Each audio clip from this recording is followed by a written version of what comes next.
دوستو،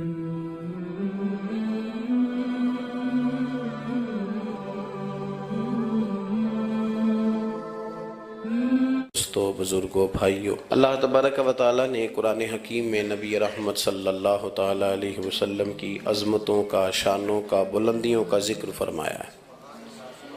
امت مسلمہ نے اور امت کے مفسرین نے، علماء نے نبی پاک صلی اللہ تعالیٰ علیہ وسلم کی ہر عظمت پر، سید عالم صلی اللہ تعالیٰ علیہ وسلم کو عطا کی گئی ہر شان پر تفصیل سے کلام فرمایا۔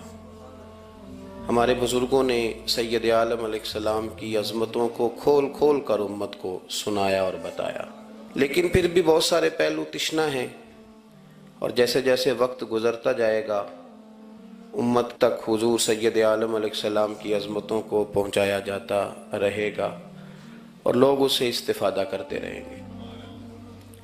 قرآن مجید میں اللہ تعالیٰ نے ارشاد فرمایا کہ یا ایھا النبی انا ارسلناک شاہدا ومبشرا ونذیرا، اے محبوب علیہ السلام، بے شک ہم نے آپ کو گواہ بنا کے بھیجا ہے، خوشخبری دینے والا بنا کے بھیجا ہے اور ڈر سنانے والا بنا کے بھیجا۔ پھر فرمایا وَدَاعِيًا إِلَى اللَّهِ بِإِذْنِهِ، اور ہم نے آپ کو اللہ کی طرف دعوت دینے والا بنا کے بھیجا ہے اس کے اذن کے ساتھ، وَسِرَاجًا مُنِيرًا، اور آپ کو چمکتا ہوا آفتاب بنا کے بھیجا ہے۔ دنیا کے اندر انسان میں جو چیز اسے رغبت دیتی ہے، جو اس کو عمل پر ابھارتی ہے، وہ اس کا عقیدہ اور اس کی سوچ ہوتی ہے۔ انسان کے جو افکار ہوتے ہیں نا، جو اس کی سوچیں ہوتی ہیں، وہ اس کے عمل کو مرتب کرتی ہیں۔ انسان کا جس طرح کا نظریہ ہوتا ہے، پھر وہ زندگی میں عمل بھی اسی طرح کے کرتا ہے، لوگوں کے بیچ رہ کے وہ وقت بھی اسی طرح ہی گزارتا ہے۔ قریش مکہ اور حضور سید عالم صلی اللہ تعالیٰ علیہ وسلم سے جو پہلے کے لوگ تھے، ان کے افکار بہت ساری خرابیوں کا شکار ہو گئے تھے، فکری کمزوریاں پیدا ہو گئی تھیں، مختلف قسم کی اوہام پرستی کا وہ شکار تھے، توہمات میں الجھ گئے تھے۔ حج کا موقع آیا ہے تو اب انہوں نے قبولیت کا یہ نظریہ گھڑ لیا ہے کہ ننگے ہو کے معاذ اللہ طواف کریں گے بیت اللہ کا۔ قربانی کا موقع آیا ہے تو جانوروں کا خون دیواروں کے ساتھ لگائیں گے خانہ کعبہ کی۔ اور قرآن حکیم ہمیں یہ بھی بتلاتا ہے کہ جب حج کر کے لوٹتے ہیں تو اب دروازوں سے نہیں گزرنا، اب ہم نے کوئی اور رستے پھلانگ کے گھروں میں آنا ہے، اس لیے کہ ہم نیک ہو کے آئیں۔ تو مختلف قسم کی توہمات انہوں نے گڑھ لی تھی، اللہ تبارک و تعالیٰ کی ذات کے بارے میں بھی، انبیاء کرام علیہ السلام کے بارے میں بھی۔ قرآن مجید ہمیں کہتا ہے کہ یہودیوں نے جناب عزیر علیہ السلام کو اللہ کا بیٹا کہا، عیسائیوں نے معاذ اللہ حضرت عیسیٰ علیہ السلام کو اللہ کا بیٹا کہا۔ تو افکار کے اندر جب انسان کے بہت زیادہ خرابیاں آ جاتی ہیں، یعنی ایک آدمی کا ذہن بن گیا نا سارے لوگ چور ہی ہیں، تو پھر کسی سے دوستی کرنا، کسی کے ساتھ چلنا، وقت گزارنا اس کے لیے دشوار ہی نہیں، محال بھی ہو جاتا ہے۔ اور اگر انسان محسوس کرنے لگتا ہے نا کہ یار نہیں، ایسا نہیں ہے، یہ میرے رسول کریم کی امت ہے، اور حضور علیہ السلام نے فرمایا میری امت کبھی گمراہی پر جمع نہیں ہوگی، تو امت میں خیر ہے، ہمیں خیر کو تلاش کرنا چاہیے۔ پھر انسان آہستہ آہستہ نرم ہونے لگتا ہے، لوگوں کو گنجائش دینے لگتا ہے، اور ان کی باتوں کو، ان کی کمزوریوں پر وہ استدلال کرتا ہے کہ یہاں کمزور پڑ گئے ہوں گے، یہاں یہ مسئلہ ہو گیا ہوگا۔ وہ کسی نے کہا تھا کہ جانے کس عمر میں جائے گی یہ عادت میری، روٹنا اس سے تو اوروں سے الجھتے پھرنا۔ کئی دفعہ یوں بھی ہوتا ہے۔ تو ہمارے ہاں افکار میں اگر حسن رہے، تازگی رہے، خوبصورتی رہے، اب بھی کچھ لوگ ایسے ہیں جو اعتدال کا رستہ چھوڑ جاتے ہیں۔ صوفیاء کی جماعت میں جب سے ملنگوں نے قدم رکھا ہے، اور بہت سارے ایسے لوگ جو کہتے ہیں کہ نہیں تمہیں نہیں پتہ بات معرفت کی ہے، تو ان لوگوں نے بھی خرابی پیدا کر دی۔ پھر اس کا نقصان یہ ہوا کہ کچھ دانشوروں نے، شعراء نے، سیاستدانوں نے معاذ اللہ یہاں تک کہنا شروع کر دیا کہ جو جس کو بھی پکارتا ہے کسی نہ کسی روپ میں اللہ کو ہی پکارتا ہے۔ افکار میلے کر دیے، بھئی اگر جس کو بھی جو پکارا جا رہا تھا تو وہ معاذ اللہ اللہ کو ہی پکارا جا رہا تھا، جس کے سامنے جو جھکتا تھا تو کوئی نہ کوئی اس کے ہاں توحید پائی ہی جاتی تھی، تو پھر اللہ کے رسول بتوں کے خلاف کیوں جہاد کرتے رہے؟ پھر لا الہ الا اللہ کا کیا معنی ہوا؟ تو ایک تو وہ طبقہ آیا، پھر ایک الحاد اور بے دینی کا رویہ کچھ لوگوں نے یہ بھی اختیار کیا کہ معاذ اللہ انہوں نے مسبب الاسباب کی بجائے لوگوں کو اسباب پر زیادہ توکل کرنے کا معاذ اللہ درس دیا، دعاؤں سے کام نہیں چلتا، خالی نعروں سے بات نہیں بنتی۔ اس کو یہاں تک لے گئے کہ اگر آج انہیں حضور کا کوئی معجزہ بتایا جائے، کسی کرامت کی بات کی جائے، اللہ تبارک و تعالیٰ کی طرف سے عطا کردہ کسی انہونی ایسی بات میں جس میں خالصتاً قدرت الہی کا دخل ہو، تو ان لوگوں کے لیے ماننا مشکل ہو جاتا ہے، کیونکہ انہوں نے زور ہی اس بات پہ دے دیا ہے۔ تو ان سارے رویوں کے اندر ہمیں پھر پلٹ کر انہی تعلیمات کی طرف توجہ کرنی ہوگی جو مدینے والے محبوب نے ہمیں عطا فرمائی، جو حضور نے عقائد اور نظریات کا حسن ہمیں عطا فرمایا۔ یہ میرا دور گھبرائے ہوئے لوگوں کا دور ہے، پریشان لوگوں کا دور ہے۔ ڈپریشن کے مریضوں کی تعداد 65% تک پہنچ گئی ہے۔ اس قدر زیادہ لوگ ڈرے ہوئے، پتہ نہیں کیا ہوگا۔ جو غریب ہو گیا وہ جانتا ہے شاید کبھی بھی میرا ہاتھ نہیں پڑے گا، جو بیمار ہو گیا وہ سمجھتا ہے کہ شاید کبھی تندرست نہیں ہوگا۔ تو کمزوری آ گئی اور تیزی کے ساتھ آئی۔ ٹی وی پہ بیٹھے لوگوں نے بھی کمزور کیا۔ پھر ایک تعویذ دھاگے والے تھے، انہوں نے بھی کہہ دیا تینوں کسی نے کچھ کیتا ہے۔ وہ بھئی کنے کیتا ہے؟ کہندا ہے دا مینوں حکم ہی نہیں، مینوں تے شرارت دا حکم سی وہ میں کر چھڑی، تینوں کسی نے کچھ ہے۔ اب تو سوچتا رہ، جتنے تیرے دشمن ہیں تو ان کی لسٹ بنا لے۔ تو شرارتیں ہوئیں، لوگ کمزور ہوئے، افکار کے اندر کمزوری آئی۔ رسول کریم صلی اللہ علیہ وسلم لوگوں کو طاقتور کرتے، توکل کا درس دیتے، توحید باری تعالیٰ کے ستھرے جذبے حضور اپنے غلاموں کو عطا فرماتے، ان کی فکری حضور تربیت فرماتے، فکری۔ اللہ کے رسول صلی اللہ علیہ وسلم غار ثور میں موجود ہیں، ساتھ سیدنا صدیق اکبر رضی اللہ تعالیٰ عنہ۔ کفار جو گرفتار کرنے والے تھے، پیچھے لگے ہوئے تھے، وہ غار ثور کے دروازے تک آ گئے۔ جس طرح ڈاکٹر بول دیتا ہے، وہ کہہ دیتا ہے کہ اب جناب مشکل ہے، اگلے ہفتے آپ چلے جائیں گے، تو وہ جو کمزور لوگ ہیں انہوں نے اگلے ہفتے کیا جانا ہوتا ہے، وہ جب ڈاکٹر بتاتا ہے اسی وقت ہی فوت ہو جاتے ہیں۔ وہ کہتے ہیں اگلا ہفتہ تو لیٹ ہے، اسی وقت ہی سمیٹ لیتے ہیں سامان سفر۔ اور کچھ لوگ ایسے تھے، ڈاکٹر نے کہا کہ جناب آپ کی رپورٹس بتاتی ہیں کہ آپ بہت جلدی چلے جائیں گے، تو انہوں نے کہا جناب آپ جو کہہ رہے ہیں اپنے علم کے مطابق کہہ رہے ہیں، پر ہونا تو وہ ہے جو میرا رب کریم چاہے گا۔ یہ وہ جذبات ہیں جو ہمیں رسول کریم علیہ السلام نے عطا فرمایا۔ دیکھو حضرت ابوبکر صدیق رضی اللہ تعالیٰ عنہ کے ساتھ حضور غار ثور میں موجود ہیں۔ کفار جو گرفتار کرنے والے ہیں وہ دروازے تک آ گئے، بالکل دروازے تک۔ جناب صدیق اکبر رضی اللہ تعالیٰ عنہ ان کو دیکھ کر تھوڑا سا گھبرائے، اپنے لیے نہیں، ذات مصطفیٰ کے لیے گھبرائے، کہیں حضور کو کوئی تکلیف نہ پہنچ جائے، تھوڑا گھبرائے۔ یا رسول اللہ وہ تو قریب آ گئے، اور اگر انہوں نے پیروں کی جانب جھک کر دیکھا تو وہ تو ہمیں دیکھ لیں گے۔ بالکل سرانے پہنچ گئے، یہ آ گئے، کھڑے ہو گئے، اور درمیان میں پردہ کیا ہے؟ مکڑی کا جالا، اور مکڑی کا جالا پھونک سے بھی اڑ جاتا ہے، تو مکڑی کا جالا بیچ میں۔ حضور وہ تو پہنچ گئے، ذرا جھک کر کے دیکھیں گے تو وہ تو ہمیں پکڑ لیں گے۔ اب یہ وقت تربیت ہے، اور وہ تربیت جو محبوب نے اپنے اس عظیم صحابی کی فرمائی، اس تربیت کو میرے رب کریم نے قرآن مجید میں بیان فرمایا۔ حضور فرماتے ہیں، رب فرماتا ہے کہ فرمایا محبوب نے، فرمایا لا تحزن، ابو بکر گھبرانا۔ یہ ایک موقع ہوتا ہے جب انسان کو گھیر لیتی ہیں مشکلات چاروں جانب سے، اور جو بھی آتا ہے وہ اسے مایوس ہی کرتا ہے، لیکن حالات کے سہمے ہوئے لوگوں کو بتا دو حالات بدل جاتے ہیں، ایک جیسے نہیں رہتے۔ کہا لا تحزن، ابو بکر گھبرانا، کیوں؟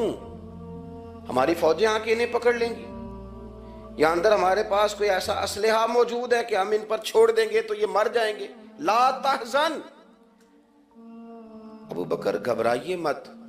کیوں نہ گھبرائیے؟ اس لیے کہ ان اللہ معنا، بے شک اللہ ہمارے ساتھ ہے۔ جن کے ساتھ رب ہو انہیں گھبرانا نہیں چاہیے۔ انہیں گھبرانا، یہ جو مسلح کی قوت ہوتی ہے، یہ دعا کی طاقت ہوتی ہے، دعا صلاح المومن، یہ جو قوت ہوتی ہے انسان کے پاس، یہ جو اس کے پاس ہتھیار ہوتا ہے کہ آج رات منا لوں گا میرا رب کرم فرما دے گا، یہ جو اس کے پاس قوت ہوتی ہے یہ اسے کمزور نہیں پڑنے دیتی، اسے طاقتور رکھتی۔ تو حضور نے افکار کے اندر یہ حسن پیدا کیا، لوگوں کو بتلایا کہ بجائے اس کے کہ تم کوئی چور رستہ تلاش کرو، کوئی سیاست کرنے کی کوشش کرو، تم کوئی ایسی راہ اختیار کرو جو تمہیں محسوس ہو کہ درست نہیں ہے، اس رستے نہ چلو، بلکہ تم اپنے رب کو منانے والے رستے پہ چلو۔ اور ترمذی شریف میں حدیث ہے، حضرت انس بن مالک رضی اللہ تعالیٰ عنہ فرمانے لگے کہ کریم محبوب علیہ السلام فرماتے ہیں کہ اپنے دکھڑے دنیا داروں کو نہ بتانا، سیٹھوں، نوابوں، چودھریوں، چاپلوسی کرنے کی ضرورت کوئی نہیں، اپنے دکھڑے دنیا داروں کو نہ بتانا ورنہ اللہ تمہیں کبھی غنی نہیں فرمائے گا۔ فرمایا اپنے دکھ اپنے رب کریم کی بارگاہ میں عرض کرنا، جلدی یا دیر سے اللہ تمہیں لوگوں سے بے نیاز کر دے گا۔ تربیت فرمائی۔ ہم لوگوں نے تیزی سے اپنے آپ کو کمزور کیا ہے، توجہ کا مرکز دنیا دار۔ وہ اکبر الہآبادی نے کہا تھا کہ مصیبت میں بھی اب یاد خدا ہم کو نہیں آتی، دعا منہ سے نہ نکلی جیبوں سے عرضیاں نکلی۔ اب بھی نہ لوگ درخواستیں جمع کراتے ہیں، دعائیں نہیں کرتے۔ تو بھائی ایک تو یہ کہ توحید باری تعالیٰ کے بارے میں اصل نظریات، افکار کا حسن، پاکیزگی اور آپ کا اپنے رب کی جانب پورا توجہ کرنا۔ ہمارے ہاں اب تو خیر کرامتیں فیس بک پہ آتی ہیں اور لوگ اس کا سوال بھی بڑا تگڑا کر کے کرتے ہیں، اور جو بچے چھوٹے موٹے ہماری طرح طالب علم ہوتے ہیں، کچھ کتابیں پڑھنے والے دین کے، وہ کئی دفعہ الجھ جاتے ہیں کہ اب اس کو ٹیلی کیسے کریں، ساتھ کیسے جوڑیں۔ ایسی کرامتیں اور کرامت بیان کرنا بھی لوگوں نے ذمہ داری سمجھ لیا ہے، حالانکہ جڑے محرم راز حقیقت دے وہ تے راز حقیقت کھول دے ہی نہیں۔ اے جنہ ویکھیا نہیں او کرن گلاں، جنہ ویکھ لیا او تے بول دے ہی نہیں، تو بات ہی نہیں کرتے۔ تو کرامت نا جوڑ جاڑ کے نا کہیں فٹ کی جاتی ہے۔ آپ کو بخاری مسلم میں حدیث ملے گی، کوئی بھی ایسی اوہام پرستی، کوئی بھی ایسا نظریہ، کوئی بھی ایسی بات جو ذہن کو منتشر کرے، یعنی ابھی تک لوگ کہہ دیتے ہیں ہمارے کہ وہ کالی بلی رستہ کاٹ گئی تھی، تو معاملہ بڑا، میں ملتان شریف پہنچا تو مجھے وہاں ایک میرے سنگی کہنے لگے، بڑا پرانا ان سے ربط ہے، کہنے لگے کہ میں نے آج نہ تجربہ کیا ہے، ویسے واقعی کالی بلی رستہ کاٹی ہے تو مشکل ہو گئی ہے۔ میں نے انہیں کہا کہ آپ کا تجربہ سجدہ صاحب کا محتاج ہے، آپ کو دوبارہ سے تجربہ کرنا چاہیے۔ خدا کے بندے، کالی بلی رستہ کاٹ جائے تو مشکل ہوتی ہے، تو میرا تو سارے رستے، کئی کالی گاڑیاں رستہ کاٹ گئی، اب کیا کیا جائے؟ یہ کمزوری ہے، افکار میں کمزوری نہیں پیدا کریں، کچا پن نہ پیدا کریں، آپ مضبوطی لائیں۔ بخاری مسلم میں آپ کو حدیث ملے گی، سرور کائنات علیہ السلام کے صاحبزادے جناب ابراہیم علیہ السلام وصال فرما گئے، اور کیفیت یہ تھی کہ انہوں نے حضور کی مقدس گود میں آخری سانس لیا، داڑھی مبارک محبوب کی آنسوؤں سے بھر گئی۔ حضرت انس کہتے ہیں عرض کی یا رسول اللہ آپ بھی آنسو بہاتے ہیں؟ فرمایا میرا بیٹا گیا ہے تو آنسو نکل آئے ہیں، ورنہ میری زبان پہ وہی جاری ہے جس سے میرا رب راضی ہوتا ہے۔ اسی دن نا، جس دن سرکار کے صاحبزادے کا وصال ہوا، اسی دن سورج کو گرہن ہو گیا۔ کچھ لوگوں نے بات جوڑ دی، کہنے لگے کہ آج چونکہ حضور سید عالم علیہ السلام کے صاحبزادے کا وصال ہو گیا ہے تو آج دیکھو سورج کو بھی گرہن ہو گیا ہے۔ بات جوڑ دی، غم کی کیفیت تھی، سرکار کی مقدس داڑھی آنسوؤں سے بھری ہوئی تھی، حالات کا تقاضا اور اس کی سمت کچھ اور تھی۔ حضور نے جمعے کا انتظار نہیں فرمایا، فرمایا بلاؤ لوگوں کو مسجد میں۔ لوگ جمع ہو گئے اور صحابہ فرماتے ہیں ہمارے خیال میں یہ تھا کہ یہ موقع نہیں تھا، آج نہ جہاد کے لیے حکم آنا ہے، کس مقصد کے لیے حضور نے طلب فرمایا، لیکن جب ہم گئے اتنا ضروری کام ہے نظریات کا صاف ہونا کہ اللہ کے محبوب نے لوگوں کو اسی دن بلا کے فرمایا لوگوں سنو، سورج اور چاند کو جب گرہن لگے تو استغفار پڑھا کرو، تسبیحات کیا کرو، نوافل ادا کیا کرو، اللہ کے حضور حاضر ہوا کرو۔ فرمایا یہ سورج اور چاند کو جب گرہن لگے تو یہ اللہ کی نشانیوں میں سے نشانی ہوتا ہے، کسی بندے کے دنیا سے جانے کا اس کے ساتھ کوئی تعلق نہیں۔ تم نے اپنے ذہن کو ٹھیک رکھنا ہے، افکار کو ٹھیک رکھنا، کسی بھی قسم کی تم نے اوہام پرستی کا شکار نہیں، مضبوط رہیں، مضبوط رہیں، اٹھ باندھ کمر کیوں ڈرتا ہے، پھر دیکھو خدا کیا کرتا ہے۔ آپ مضبوط رہیں، جب مضبوط رہیں گے تو انشاءاللہ توانائی اللہ کی طرف سے عطا کر دی جائے گی۔ دوسری بات، نبی پاک صلی اللہ تعالیٰ علیہ وسلم نے تمام انبیاء کرام علیہم السلام کے بارے میں لوگوں کے ذہنوں کی اصلاح کی۔ آپ کبھی قرآن حکیم کا مطالعہ فرمائیں، احادیث مبارکہ کو پڑھیں تو میرے محبوب کریم کی شان یہ ہے کہ حضور انبیاء کی شانیں بیان کرتے ہیں۔ حضرت موسیٰ کلیم اللہ ہیں، کس نے ہمیں بتایا؟ قرآن و حدیث نے بتایا۔ شانیں بیان کی نبیوں کی، عظمتیں بیان کی۔ حضرت ابراہیم خلیل اللہ ہیں، یہ ہمیں قرآن نے بتایا، حضور نے بتایا، لیکن ساتھ ہمیں یہ بھی بتایا کہ ہیں یہ اللہ کے بندے، ہیں یہ اللہ کے رسول۔ نبی پاک صلی اللہ تعالیٰ علیہ وسلم نے افکار اور نظریات انبیاء کے بارے میں لوگوں کے درست فرمائے۔ مجموع الزوائد میں حضرت مولا علی شیر خدا رضی اللہ تعالیٰ عنہ کی حدیث مروی ہے، ایک بدو آ گیا حضور کی بارگاہ میں کچھ مانگنے کے لیے۔ مولا کائنات رضی اللہ تعالیٰ عنہ فرماتے ہیں سرکار جب کسی بات کا جواب نہ دینا چاہتے تھے تو خاموش ہو جاتے تھے، کچھ دیر خاموش رہتے تھے۔ اور حضور کا خاموش رہنا بھی ہمارے محدثین نے محفوظ کیا ہے۔ اقسام حدیث میں سے ایک حدیث ہے جسے حدیث تقریری کہا جاتا ہے، وہ حدیث ہے جس میں حضور خاموش رہے، کوئی کام کیا گیا تو سرکار خاموش رہے۔ حضرت مولا علی کہتے ہیں حضور خاموش ہو گئے، لیکن چونکہ دیہاتی تھا، سادہ تھا، اس نے جب بار بار گفتگو چھیڑنا چاہی تو پھر حضور نے فرمایا چل پھر مانگ لے کیا مانگتا ہے، مانگ لے پھر کیا مانگتا ہے، کر سوال۔ دیہاتی تھا، سادہ آدمی تھا۔ مولا کائنات فرماتے ہیں ہمیں یوں لگا کہ اب یہ آخرت اپنی سوار جائے گا، جنت کا سوال کرے گا، لیکن بڑا ہی سادہ تھا۔ مانگنے پہ بھی آیا تو کیا مانگا؟ کہنے لگا یا رسول اللہ صلی اللہ علیہ وسلم میں نے سفر کرنا ہے، مجھے ایک اونٹنی عطا کر دیتے۔ حضرت سلطان باہو سے کسی نے کہا کہ بڑے لوگ مرید ہوتے ہیں، تو فرمانے لگے رابطہ طالب کوئی نہیں ملیا، جو ملیا طالب زرد آؤ۔ تو بہت سارے لوگ ایسے آتے ہیں جو کامل شیخ کے پاس بھی آ کے کہتے ہیں دکان کوئی نہیں چلتی، یہ تو کسی سیٹ سے مشورہ کر لیتے، کاروبار چلانے کا آپ کو ڈھنگ بتا دیتا۔ یہ یہاں آ کے بھی آپ نے یہی سوال کیا، یہاں پہنچ کے بھی یہی سوال۔ تو نبی پاک صلی اللہ تعالیٰ علیہ وسلم سے کہنے لگا ایک اونٹ دے دیں آنے جانے کے لیے۔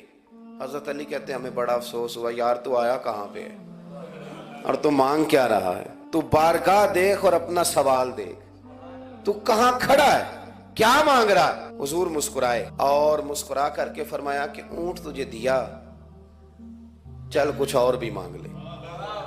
حضرت علی کہتے ہیں ہم نے کہا اب جنت مانگے گا یہ حضور سے؟ تو بڑا ہی بھولا تھا، کہنے لگا جی اگر آپ کچھ اور بھی دینا چاہتے ہیں تو اونٹ پہ ڈالنے کے لیے کجاوا بھی دے دیں۔ تو حضرت مولا علی شیر خدا فرماتے ہیں ہمیں پھر بڑا افسوس ہوا کہ یار دیکھو اتنا چانس ملا ہے پھر کھو دیا ہے۔ رسول کریم علیہ السلام بھی مسکرائے، اور سرور کائنات کی جو مسکراہٹ ہوتی تھی وہ خوشیاں تقسیم کرتی تھی۔ اعلیٰ حضرت رحمت اللہ علیہ فرماتے ہیں جس کی تسکین سے روتے ہوئے ہنس پڑے، جس کی تسکین سے روتے۔ اب یہاں سوال پیدا ہوتا تھا کہ پھر اس مسکراہٹ کے لیے تو انتظار کرنا پڑتا ہوگا کہ حضور مسکرائیں تو روتے ہوئے ہنسیں، تو اگلا شعر بھی ہے اور جواب بھی ہے۔ فرمانے لگے جس کی تسکین سے روتے ہوئے ہنس پڑیں اس تبسم کی عادت پہ لاکھوں سلام۔ یہ تو عادت ہے حضور کی، یہ تو عادت ہے مسکراتے رہنا۔ تو حضور بھی زیر لب مسکرائے۔ تیسری دفعہ میرے کریم نے پھر فرمایا چل مانگ لے کچھ، تجھے ایک چانس اور دیتے ہیں۔ پر مولا کائنات فرماتے ہیں بڑا ہی بھولا تھا، تیسرا چانس ملا، گویا گولڈن چانس ملا، لیکن پھر بھی وہیں کا وہیں رہ گیا۔ کہنے لگا ٹھیک ہے اگر آپ کچھ اور بھی دینا چاہتے ہیں تو میرا سفر لمبا آنے جانے کا خرچہ بھی دے دیں۔ اللہ اکبر۔ اب حضور عقائد کی بابت بتانے لگے کہ رسالت کے بارے میں، محبوب کے بارے میں عقیدہ کیسا ہونا چاہیے۔ تو حضور علیہ السلام فرمانے لگے تجھ سے تو وہ بنی اسرائیل کی بڑھیا ہی اچھی تھی۔ یا رسول اللہ صلی اللہ علیہ وسلم کون سی؟ تو حضور فرمانے لگے جناب موسیٰ علیہ السلام کو حکم ہوا ہجرت کریں، تو آپ جانے لگے تو پھر ارشاد خداوندی ہوا کہ جہاں حضرت یوسف علیہ السلام مدفون ہے، آپ کا مزار پر انوار ہے، اگر آپ کو جانا ہے تو پھر ان کے تابوت کو بھی آپ نکال کر کے ساتھ لے جائیں۔ حضرت سیدنا موسیٰ علیہ السلام نے لوگوں سے پوچھا تمہیں پتہ ہے جناب یوسف کا مزار کہاں ہے؟ کسی کو نہیں پتا۔ ایک بوڑھی اماں ہے ضعیف العمر، اس کو خبر ہے۔ حضرت موسیٰ علیہ السلام نے اس سے کہا اماں تو بتائے گی کہ حضرت یوسف کا مزار کہاں ہے؟ تو کہنے لگی بتاؤں گی پر مفت نہیں بتاؤں گی۔ یہ حضور بیان کر رہے ہیں، بتاؤں گی پر فری میں نہیں بتاؤں گی، میں نا مفت تھوڑی بتاؤں گی۔ فرمایا چل تو اپنی قیمت بتا بتانے کی۔ تو کہنے لگی میں اس شرط پہ جناب یوسف کے مزار کا پتہ بتاؤں گی کہ آپ مجھے جنت میں وہ والا گھر دیں گے جس کے پڑوسی جناب موسیٰ علیہ السلام ہو۔ آپ کے پڑوس میں گھر چاہیے۔ تجھ سے تجھی کو مانگ کے میں نے مانگ لی ساری کائنات، وہ والا مکان چاہیے جس کے پڑوسی آپ ہوں۔ تو حضرت موسیٰ کلیم فرمانے لگے اماں چل جنت مانگ، تو نبیوں کے قریب مکان مانگ رہی ہے، وہ تو بڑا اونچا درجہ ہوگا، تو بڑی دور پہنچ گئی، اتنی بڑی سوسائٹی میں پلاٹ مانگ لیا، وہاں پہنچ گئی۔ تو بوڑھی کہنے لگی ٹھیک ہے پھر اگر یہ معاملہ ہے تو پھر ختم ہو گئی بات، اگر آپ نہیں بتاتے تو جائے میں بھی نہیں پتہ بتاتی۔ جب وہ اڑ گئی، ٹھہر گئی، اور اڑی بھی کس طرح، یہ بھی میرے اللہ کی توفیق، میری طلب بھی تو تیرے کرم کا صدقہ ہے، میری طلب بھی تو تیرے کرم کا صدقہ ہے، یہ پاؤں اٹھتے نہیں بلکہ یہ اٹھائے جاتے ہیں۔ تو وہ کہنے لگی میں نہیں پھر بتاتی، آپ کسی اور سے پوچھ لیں۔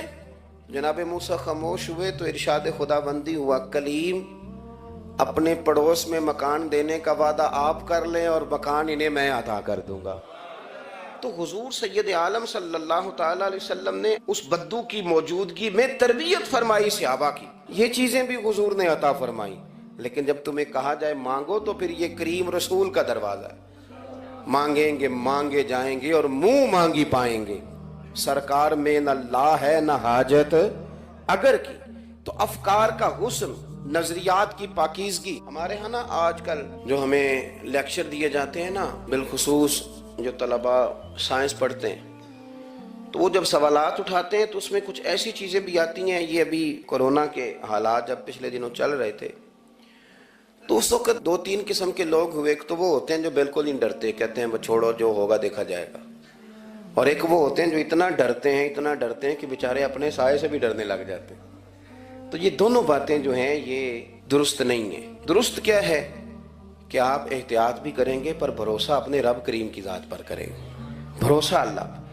تو لوگوں کو ڈرایا جاتا ہے اور جو خوف پھیلایا جاتا ہے ہمارے ہاں وہ بڑا عجیب قسم کا انداز ہے۔ قبر کو کھڑکی کوئی نہیں ہوتی، دروازہ کوئی نہیں ہوتا، آکسیجن کیسے جائے گی؟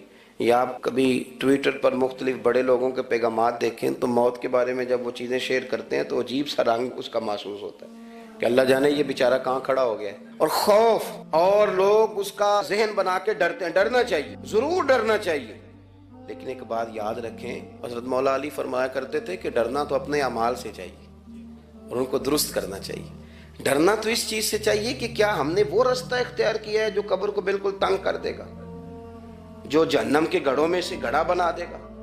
اگر وہ رستہ ہے اور اس پر آپ چلے ہوئے ہیں، آپ سخت ہو گئے ہیں، آپ نے سوچنا چھوڑ دیا ہے، آپ نے حقوق العباد کے معاملے کو ترک کر دیا ہے، آپ اپنی طبیعت کے لحاظ سے لوگوں کو ستانا مشغلہ بنا بیٹھے، آپ حلال حرام کی تمیز چھوڑ گئے، نگاہوں کی صفائی سے لے کر رزق حلال کو پیٹ میں لے جانے تک اگر غیر محتاط ہو گئے تو پھر تو خوف کھائیں۔ لیکن یہاں ان نظریات کی بابت جو حضور نے ہماری تربیت فرمائی، تو حضور نے ہمیں یہ نہیں فرمایا کہ میرا مومن ہو تو تم اسے کھڈے میں چھوڑ آؤ گے، ہو زندگی تقوی اور محتاط رہ کر گزارنے والا اور تم اسے کھڈے میں چھوڑ آؤ، یہ نہیں ہے، بلکہ فرمایا جو میرے مومن کی قبر ہوتی ہے روضۃ من ریاض الجنہ، وہ تم اسے نا کھڈے میں نہیں چھوڑ کے آئے، باغ میں چھوڑ کے آئے ہو۔ آپ باغ کا تصور کریں پھر قبر کو سوچیں، نہیں باغ میں چھوڑ کے، اور باغ بھی معمولی نہیں، جنت کے باغوں میں سے باغ، جنت کی کیاریوں میں سے، روضۃ من ریاض الجنہ۔ اب ذرا اس اینگل سے آپ اپنی قبر کو سوچیں، اس رویے کے ساتھ کہ اگر قبر آپ کی جنت کا باغ ہے تو باغ میں جاتے بندہ ڈرتا تو نہیں، اور باغ اتنا حسین ہے کہ کہ جس میں پہلی آنکھ کھلے گی تو پہلی نظر اٹھے گی تو مدینے والے محبوب کا چہرہ نور نظر آئے گا. اتنا شاندار باغ ہے. آپ اس کی رعنائی، اس کا حسن اور اس کی خوشبو کو ملاحظہ فرمائیں. تو حضور نے نا ہماری تربیت فرمائی.